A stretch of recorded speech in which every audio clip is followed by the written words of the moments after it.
No, ho dic per una raó, jo t'explico. Això és molt propi, sobretot del delta de l'Ebre cap avall, fins a Alacant, els pebrots farcits d'arròs, per entendre'ns, Per tant, i no només, perquè Turquia, Grècia, etc també tenen la seva tradició. Però si ara t'imagines una paella cuita dins un arròs, que és el que tu has de visualitzar, i quan diem paella estem parlant d'un arròs a la cassola, per entendre'ns en aquest cas, doncs, bueno, però cuita allà dins, com té la seva gràcia, no? Jo la primera vegada que em vaig menjar d'això, si m'és permès de dir-ho, va ser potser fa 15 anys, el Quim Vila em va portar amb uns amics a conèixer el Josep Lluís Pérez, que és un gran enòleg del Priorat, i a casa seva ens va rebre i ens va obsequiar amb això. Jo m'havia sentit parlar, però no m'havia menjat mai. I des d'aleshores jo n'he fet 3 o 4 vegades a casa meva. I aleshores, aquí, per tant, jo no en soc un expert, però és una cosa molt simpàtica, molt divertida. I a més, pot ser que la primera digui se m'ha passat una mica l'arròs, m'ha quedat una mica massa cru. Això pot passar, no et dic que no. Però després, si trobes una mica el tranquilló, home, és divertidíssim. Servir taula, un pebrot d'aquests vermells grossos farcits d'un bon arròs, home, té la seva gràcia. Deixa'm dir primer diverses coses, que primer m'he equivocat. El podcast que podeu és La pilota a l'olla. La pilota a l'olla, res de cuinetes. La pilota a l'olla, perquè els vulgui recuperar. I a les seccions, si aneu a les seccions del Món RQ, trobareu allà La pilota a l'olla i són totes, i també aquesta que ara penjarem. I una altra, hi ha un oient, Fermí, que es diu que a la Safó, a través del Twitter, a la Safó, a Oliva, hi ha un plat típic que es diu pebreres farcides. Ens ha penjat la fotografia. És com això, diu, com heu parlat de pebrot farcit de paella, que sapigueu que sí, al sud en tenim la patent. Efectivament, el que tu deies, Fermí. Clar, no, tot això, diguem-ne, algun dia en parlarem, la cuina no entén de conceptes polítics, però sí culturals. I hi ha una unitat, d'alguna manera, culinària, el que en aquest sentit aniria, per entendre'ns, visualment, una mica més amunt de Salses fins a Guardamar. Ja m'ha entès qui em vulgui entendre. Per tant, tota aquesta zona, sobretot des d'Alacant fins al delta de l'Ebre, al començament de la Catalunya Nova, en allà és on aquest plat, d'una manera popular, doncs té més tirada. Però escolta, l'important quan es fa un plat per la ràdio, Jordi, i sobretot un plat així que dius, ostres, què serà això? És mirar de visualitzar-lo. Per tant, la primera cosa que hem de fer nosaltres és dir, escolta, això es courà dins un pebrot vermell, com més grossos, millor. Queda clar, això, Claríssim. Què heu de fer amb els pebrots? Escapceu-los per la part del barret. Els escapceu per la part del barret, guardeu el barret i en traieu les llavors i les parts blanques que hi ha a dins. I ho guardeu. Aquí ja tenim, per dir-ho d'una manera, l'estri on te caurà el vostre arròs. Què heu de fer després? La marca que faríeu, el que en diem la marca, per entendre'ns, que és el sofregit, per dir alguna cosa, no? L'heu de preparar com el prepararíeu. I com el podríem fer aquí? Doncs mira, per exemple, pensa que s'han de farcir pebrots i per tant té una capacitat limitada. Si fem per 4 persones, més o menys uns 150 grams de carn magra de porc tallada d'aus, uns 150 grams o un pit de pollastre petit tallat a daus, també. Si vols 4 salsitxes, així talladetes a trossos, tot això ho poses a sofregir amb una mica d'oli d'oliva i pots afegir-hi 4 xampinyons i després aquest estri que ens agrada a tu i a mi, el mini primer, posi una ceba petita, un gra d'all, un parell o 3 de tomàquets i una mica de julivert i ho tritures ben triturat i ho afegeixes en aquest sofregit que estàs enrossint de les viandes, correcte? Molt bé. Anem fent foc lent, tranquil·lament.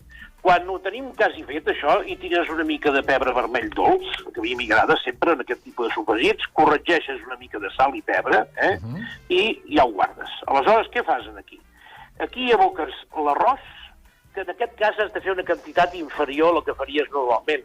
Normalment contem sempre al voltant d'uns 100 grams per persona, i jo diria que aquí segurament per farcir això entre 40 i 50 grams n'hi ha de sobres. Per tant, tiro l'arròs en el sofregit i sofregeixo a foc lent una miqueta, allò, 2 o 3 minuts. Si has de tirar allò, una tassa de cafè d'un brou de malalt d'aquest que tinguis, doncs bé, no passa res.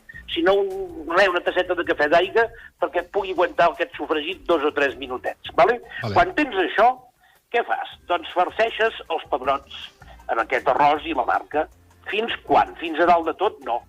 Fins més o menys la meitat o alguna més de la meitat. Queda clar, això? Claríssim. Molt bé. Aleshores, tu tapes amb el barret del pebrot. Hi ha gent que a vegades hi posa algunes curadents perquè aguanti més, però no cal. Tu tapa amb el barret i embolico-lo en paper de plata, paper d'alumini, un per un. Ara ja ho tenim. Si la cosa no surt bé, la bomba està per explotar, estem d'acord, no? Totalment. Ja ho tenim aquí dins, això. Aleshores, tu preescalfa el forn a 180-190 graus, però preescalfat, que ja estigui, que hagi agafat la temperatura. I aleshores t'agafes una cassola aquestes de fang o del que sigui que tu feis per anar al forn, i poses individualment els pebrots en allà. Hi ha gent que també hi tira una mica d'aigua en aquesta cassola perquè faci una mica més de vapor, però tampoc és més necessari del compte. I quanta estona? Bé, aquí és on comença a plorar la criatura. Però no us atabaleu, vosaltres ja teniu això dins en aquests moments. Com caurà? Com representa que caurà aquest arròs? Com es farà el miracle? Molt senzill.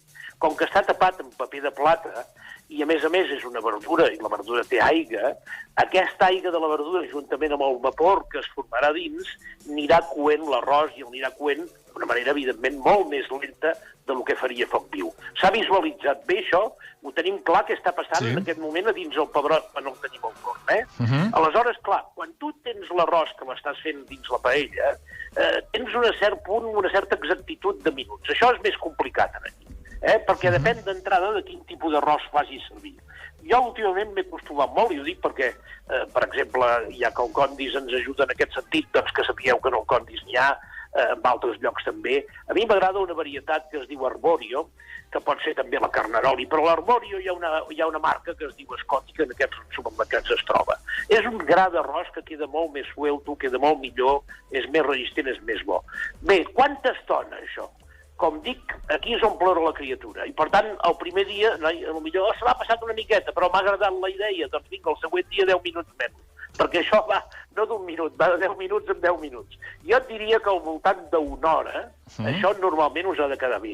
Però si vosaltres, quan porta una hora dins, obres un pebrot, obres el paper de plata, proves un moment i dius, mira, ja està, o li deixo 5 minuts més, li deixo 5 minuts més. Vale. I aquí s'ha acabat el misteri. Ho desemboliques i ho serveixes, doncs, un plat per cadascú. Ha quedat clar? S'ha vist més o menys el plat? Ha quedat molt clar, i torno a repetir, la gent que ho vulgui, que se'n vagi a racubo.cat, que busqui la pilota a l'olla i allà ho trobarà. I sobretot, ara és un plat ideal pel confinament per l'ús següent. Perquè si no l'endevineu amb el punt, no us acaba de sortir, no teniu convidats, com a mínim. M'explico? Vol dir que admeteu que l'error us pot funcionar. M'explico? Però és tan divertit de fer que un cop li agafeu el punt, ostres, amb això sorprendeu a tothom. Molt bé. I un plat de cuina tradicional, Aquí no estem parlant d'iments d'altaveu. Molts ànims, Fermí, digue'm. T'atreviràs a fer-ho? Jo m'atreviré a fer-ho. Quan tingui tots els... He demanat que em portin coses i efectivament he demanat tot això que acabes de dir, o sigui, que ho sàpigues. I de totes maneres, tota aquella gent que ho faci cap de setmana... Esperem la teva fotografia. Efectivament, tots aquests que ho passin aquest cap de setmana, que sàpiguen que ho poden fer i penjar la seva fotografia a través del Twitter, del Món RQ, a través de l'Instagram, etiquetant, i així podem veure gastronòmicament com se les empesquen la gent, els oients del Món RQ. Una abraçada, Fermí, bon cap de setmana i fins dilluns. Que vagi bé, sobretot. Gràcies.